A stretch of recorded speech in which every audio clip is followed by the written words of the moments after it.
Hello, it's day one of the Chessable Masters, and today I'll be analyzing the game played between Magnus Carlsen and Daniel Dubov.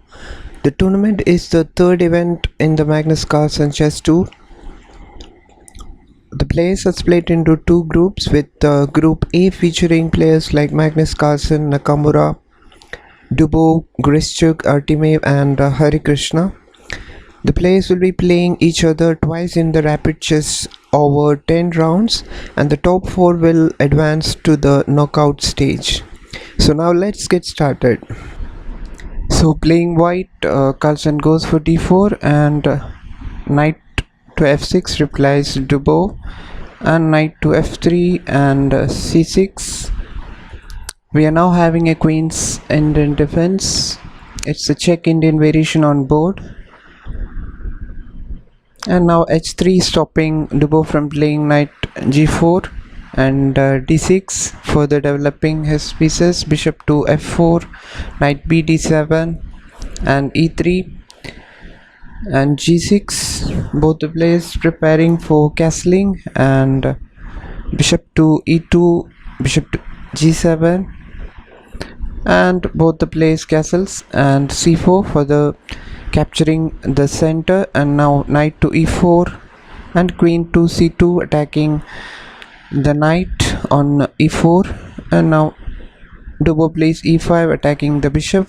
Now bishop goes to h2 and knight to g5. Here Carlsen plays knight b d2, and here Dubov decides to take knight into f3 check and knight into f3. And now rook to further developing his pieces. Rook f d1 and queen to e7, rook a c1, and now e into d4 and e into d4. Now here Dubov didn't play the queen into e2. If he played queen into e2, then rook e1, queen into c2, and rook into e8 check. So he either Dubov plays knight to f8 or bishop to f8 and rook into c2. So here this position would have favored Carlsen more. So Dubov didn't play queen into e2. So instead what Dubov played here is bishop to h6, targeting the rook on c1. And now here Carlsen plays bishop d3. He's not bothered of trading his rook.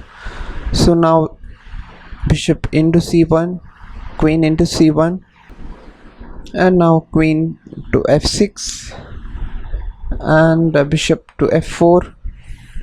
Carlsen is developing his pieces further. He's targeting to play bishop to g5.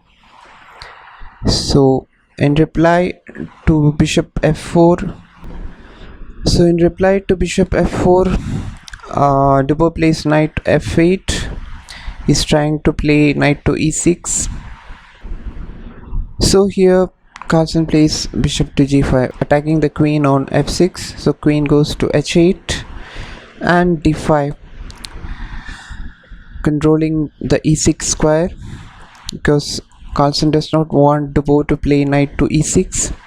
So here he plays d5, and in reply to d5 Dubov plays c takes d5, c takes d5 and knight to d7. Here Dubov is trying to play knight to e5. So Carlsen plays bishop to b5, stopping Dubov from playing knight to e5. So in reply Dubov plays queen g7. So now h6, again attacking the queen. So queen to f6. Now rook to d4. Carlsen advancing his pieces and trying to launch an attack. So in reply to rook to d4, Dubov plays a6, attacking the bishop. Now rook to f4, attacking the queen. So queen plays e7, and now bishop takes the d7, bishop into d7, and bishop g5, again attacking the queen. And here Dubov counter attacks with rook a c8, and now queen a1 and queen to e2. Dubov is capitalizing on his advantage here. Here the position is better for Dubov because he's having an open rook file and his queen is on e2. And now b3 plays Carlsen. Is this diagonal? He's targeting this a1 h8 diagonal. So he's further trying to play bishop h6 and trying to put pressure on the king side. So in reply, Dubov plays rook to c2. So here Carlsen cannot play bishop to h6 because if Carlsen plays bishop to h6, then queen into f2 check and queen to h1 and queen g2 is mate. So instead of playing bishop to h6, here Carlsen plays bishop to h4 supporting the f2 pawn, and now rook to b2 and queen to h2 and queen c2 and rook to c4 attacking the queen on c2 and queen to b1, Dubov forcing Carlsen to trade the queens. So queen into b1, rook into b1, and now rook to c7 attacking the b7 pawn and at the same time attacking the bishop on d7. So here Dubov plays bishop to f5, now bishop f6 and h6. So now knight to d2 attacking rook on b1, and now rook to d1, and now knight to c4 attacking the pawn on 6, and now rook takes the d5 pawn supporting the pawn as well, rook into d5. So rook into b7, Carlsen wins back the pawn, and now bishop to e6, rook to a7 attacking the a6 pawn, and now rook to d1 plays Dubov.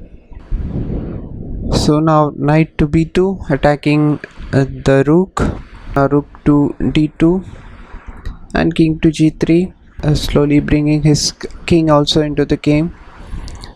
So g5 plays Dubov, and now rook takes the a6 pawn and rook to c8 and h4, g into h4, king f3, rook c c2 and knight to a4, and now rook into f2 check, king to e3, and Dubov wins a full piece.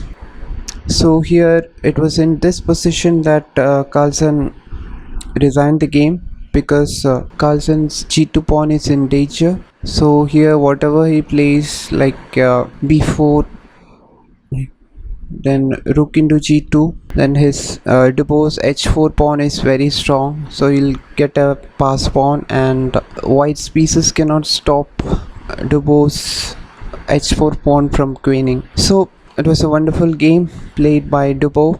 Hope you all enjoyed.